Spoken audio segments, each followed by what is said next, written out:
আসসালামু আলাইকুম। চিত্রনায়িকা নুসরাত ফারিয়া যে কতটা ভয়ঙ্কর অপরাধী, তাকে আটক না করা হলে আমরা কেউ বুঝতে পারতাম, জানতে পারতাম? তাকে আদালতে তোলার সময় যে শত শত পুলিশি পাহারায় তোলা হলো, এর থেকে বোঝা যায় তিনি কতটা দুর্ধর্ষ অপরাধী। তাকে হেলমেট পরিয়েও নিয়ে যাওয়া হলো আদালতে।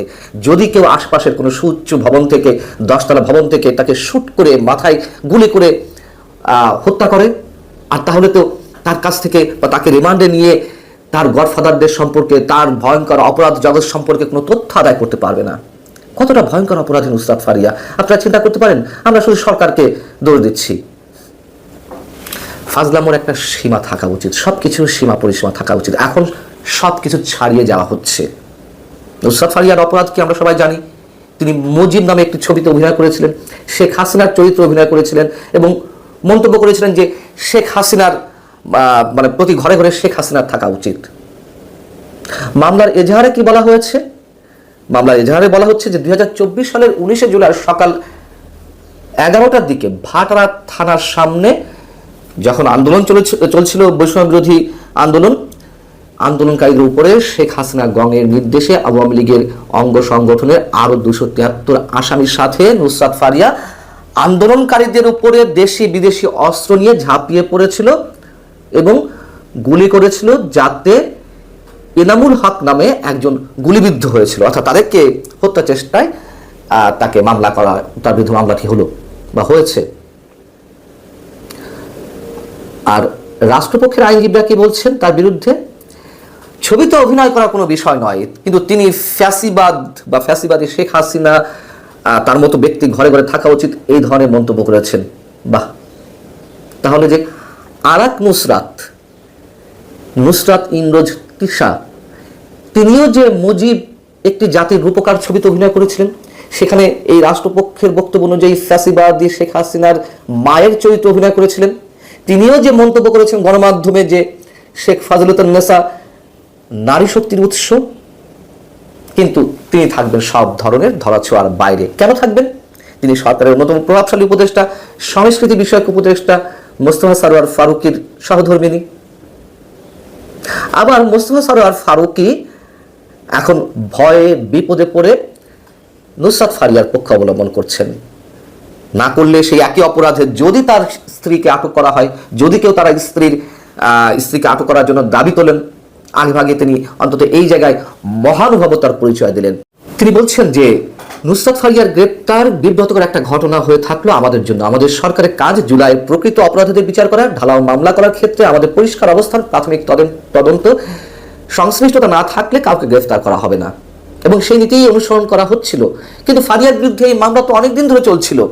সরকারের পক্ষ থেকে তদন্ত শেষ হওয়ার আগে গ্রেফতারের কোনো উদ্যোগ নেওয়ার বিষয় আমার নজরে আসেনি, অথচ এয়ারপোর্টে যাওয়ার পরেই এই ঘটনা ঘটে। আবার তিনি বলছেন যে রাষ্ট্রপতি আব্দুল হামিদকে বিদেশে গমনের ক্ষেত্রে যে সুযোগ করে দেওয়া হলো, সেটি নিয়ে যে ক্ষোভের সঞ্চার হয়েছে, সেখান থেকে নাকি ওভার নার্ভাসনেস থেকে কেউ এটি করে থাকতে পারে। মানে তিনি উদুর পিণ্ডে বুদুর ঘাড়ে চাপানোর চেষ্টা করছেন, কোনো পুলিশ কর্মকর্তা এটি করেছেন। কিন্তু স্বরাষ্ট্র উপদেষ্টাই তো আবার সরাসরি নুসরাত ফারিয়াকে আটকের পক্ষে সাফাই গাইলেন। স্বরাষ্ট্র উপদেষ্টা কি বলছেন? তিনি বলছেন যে নিরীহ কোনো মানুষ যেন হয়রানির শিকার না হয়, আমরা সেই বিষয়ে অনেকবার বলেছি।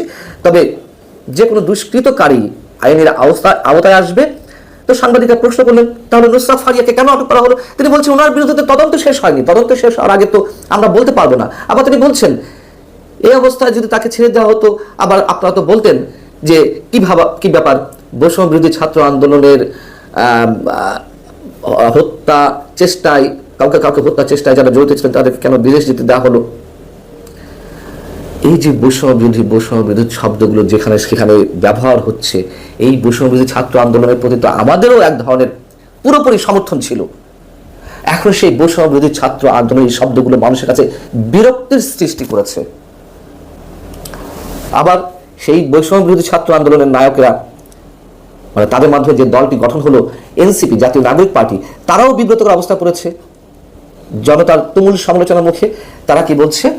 গণহত্যার বিচার প্রক্রিয়াকে লঘু করে দেখানোর প্রবণতা সৃষ্টি করছে সরকার বা কেউ। আমরা মনে করি বিদ্যমান রাষ্ট্র কাঠামো ও প্রশাসনের মধ্যে থাকা একটি পক্ষ এ ধরনের অন্তর্ঘাতমূলক কর্মকাণ্ডের মাধ্যমে জুলাই গণহত্যা ও এর বিচার প্রক্রিয়াকে প্রশ্নবিদ্ধ করতে চায়। তাহলে একটি পক্ষ কারা? সরাসরি কেন বলা হচ্ছে স্বরাষ্ট্র উপদেষ্টা এটি করছে, বা সরকারের শীর্ষ মহল থেকে এটি করা হচ্ছে? মানে ইনিয়ে বিনিয়ে কথিত যে কোনো একটি পক্ষের উপর দায় চাপানোর চেষ্টা। এই যে সরকারের দুই উপদেষ্টা মুখোমুখি অবস্থান নিলেন, মোস্তফা সরোয়ার ফারুকী যে মন্তব্য করেছেন সেটি সম্পর্কে স্বরাষ্ট্র উপদেষ্টা বলেছেন এটি তার ব্যক্তিগত মন্তব্য, আবার তিনি দিচ্ছেন অফিসিয়াল মন্তব্য, আবার সেটির বিরুদ্ধে আবার এনসিপি কথা বলছে। মোটামুটি সরকার নিঃসন্দেহে ক্রস ফায়ারে পড়েছে, যদিও আমরা জানি না যে এই ক্রস ফায়ারে সরকারকে কি ধরনের মূল্য দিতে হবে। তবে পতন যখন কারোর শুরু হয় এইভাবেই গুবলেট পাকিয়ে ফেলে, হজপজ শুরু হয়। সেই আলামত অনেক আগে থেকেই স্পষ্ট হচ্ছে এই সরকারের ক্ষেত্রে। এবং কদিন আগে আওয়ামী লীগের সাবেক এক এমপি কণ্ঠশিল্পী মমতাজকে আটক করা হলো। মমতাজকে আটক করার পরে যখন আদালতে তোলা হলো, তখন রাষ্ট্রপক্ষের আইনজীবীরা তাকে জিজ্ঞাসা করছেন, আপনার বিয়ে কয়টি, আপনার স্বামীদের নাম কি, মনে করতে পারবেন? মানে কত তুচ্ছ তাচ্ছিল্য করা হচ্ছে একজন নারীকে উন্মুক্ত একটা আদালতের মানে বিচারিক কার্যক্রমে, যেখানে শত শত মানুষ উপস্থিত থাকে, সেখানে এইভাবে নাজেহাল করা হচ্ছে। আর নুসরাত ফারিয়া সম্পর্কেও কি মন্তব্য করা হলো, কোনো গণমাধ্যম থেকে স্বাধীন নারীর প্রতি কিভাবে শ্রদ্ধা জানাতে হয় সেটি আমরা ভুলে গেছি। সেই আগের মতোই চাটুকারিতা করতে গিয়ে সরকারের পক্ষ হয়ে কোনো গণমাধ্যম তাদের সংবাদের শিরোনাম করছে, থাইল্যান্ডে সাবেক রাষ্ট্রপতি আব্দুল হামিদকে সেবা দিতে যাচ্ছিলেন নুসরাত ফারিয়া। আমরা সব ধরনের সভ্যতা ভব্যতার একেবারে বাইরে চলে যাচ্ছি। আমাদের আদালত সম্পর্কে কি বলবো?